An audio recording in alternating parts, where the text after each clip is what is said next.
శ్రీమాత్రే నమః.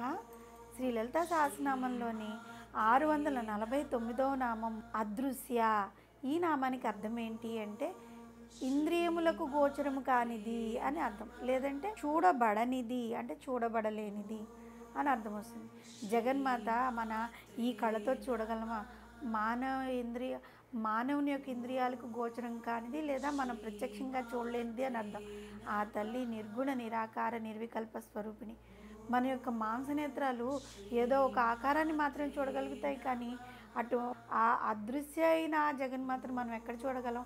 అటువంటప్పుడు నిరాకారైన అంటే ఆకారం లేని ఆ తల్లిని ఈ మాంసనేత్రాలు ఎలా దర్శించగలుగుతాయి? దర్శించలేవు కదా. ఈ మాంసనేత్రాలకు గోచరం కాని ఆ తల్లిని ఏ ఇతర ఇంద్రియముల చేత కూడా దర్శించడం సాధ్యం కాదనమాట. ఈ విధంగా ఇంద్రియాలకు గోచరం కానిది పరబ్రహ్మం ఒక్కటే. అటువంటి పరబ్రహ్మను దర్శించడం ఎలా? మరి రూపం లేని పరమాత్మను దర్శించడానికి బ్రహ్మ విద్యను పొందవలసి ఉంటుంది. అందుకని శ్రీమాత గత నామాల్లో సర్వ వేదాంత సంవేద్య అని చెప్పబడిందనమాట.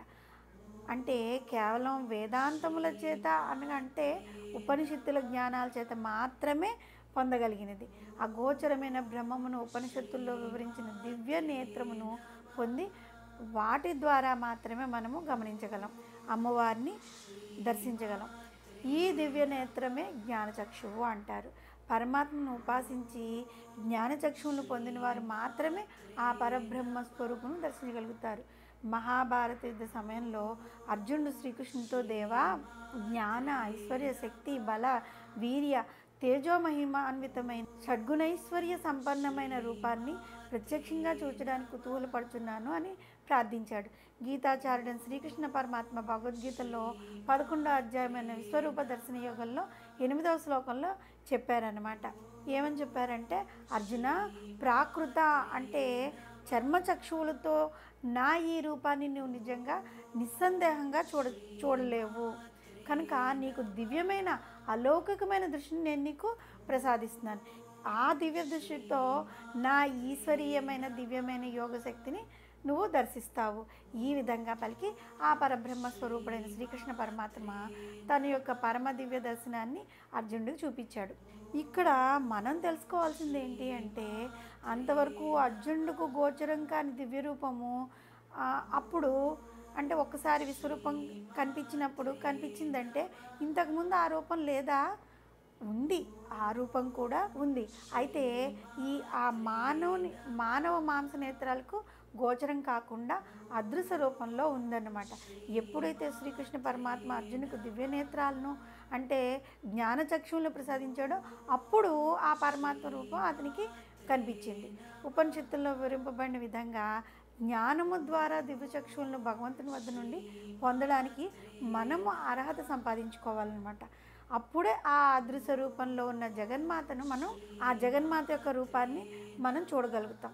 ఇంకా వేదాలు అదృశ్య అనే నామానికి కనిపించనిది, కన్నులు అలాంటి ఇంద్రియాలకు గోచరం కానిది అని, చూపుని చూచువానిని నీవు కాంచజాలవు అని పలికాయన్నమాట. దేవి భాగవతం 3వ స్కందంలో ఏమని ఉంది అంటే, నిర్గుణైన వాని రూపము దృష్టిగోచరం కాదు అని ప్రారంభించి నిర్గుణురాలైన శక్తిని పొందుట అసాధ్యము అని కూడా రాసింది.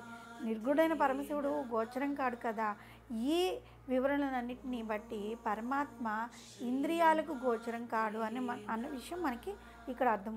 ఉపనిషత్తులు వివరించిన విధంగా మన కళ్ళకు చూపునిచ్చింది సాక్షాత్తు ఆ పరమాత్మే కదా, ఆ జగన్మాత కదా. చెవులకు వినే శక్తిని ప్రసాదించింది ఆ జగన్మాతే. ఈ విధంగా సకల ఇంద్రియాలకు వివిధ శక్తులను సమకూర్చిన ఆ పరబ్రహ్మ స్వరూపాన్ని మనము ఈ మానవ నేత్రాలతో చూడలేం కదా, చెవులతో వెళ్ళలేం కదా, ఇంద్రియంతో గ్రహించలేం. కనుకనే వసన్యాది వాగ్దేవతలు జగన్మాతను అదృశ్య అనే నామంతో కీర్తించారు. వాక్కు, మనస్సు, ఇంద్రియాలకు గోచరం కానిది అదృశ్యము. ఈ జగత్తునందు అన్నిట్లోనూ అణువున నిండి ఉండి కూడా కానరాని ఆ జగన్మాతను అదృశ్య అని అంటూ ఉన్నాం. కేవలం పారమార్థిక సత్యమే అదృశ్యము అనబడుతుందన్నమాట. అంటే అస్థి, భాతి, ప్రియం అను 3 కూడా సత్, చిత్, ఆనందాన్ని బ్రహ్మ భాగాలు అని, అగోచరములు నామరూపములు ప్ర ప్రపంచ భాగాలు కనుక గోచరము అంటే కనిపించినది. అదృశ్య రూపమైన తల్లిని కేవలము ఉపనిషత్తుల్లో వివరించిన జ్ఞానమును కేవలం గురువు ద్వారా పొంది ఆ గురువు ద్వారా తల్లిని మనం దర్శించగలుగుతాము. అంటే మనము గోచరించలేనిది గురువు ద్వారా, అంటే గురువు ఒక మార్గంగా మనల్ని ఆ తల్లిని మనకి చూపిస్తాడు అన్నమాట. నిర్గుణ నిరాకార నిర్వికల్ప స్వరూపిణి కేవలం ఒక గురువు ద్వారానో లేదంటే భక్తి ద్వారానో మనం ఆ అమ్మవారిని ఈ నేత్రాలతో, అంటే ఈ మాంస నేత్రాలతో చూడలేం కనుక జ్ఞాన నేత్రాలతో అమ్మవారిని చూడగలుగుతాం. అదృశ్య అయిన ఆ తల్లిని మనము మనస్ఫూర్తిగా ప్రార్థించినట్లయితే అదృశ్య అయిన ఆ తల్లి మనకి జ్ఞాన నేత్రాలతో దృశ్యము అవుతూ ఉంటుంది, అంటే కనబడుతూ ఉంది. శ్రీమాత్రే నమః.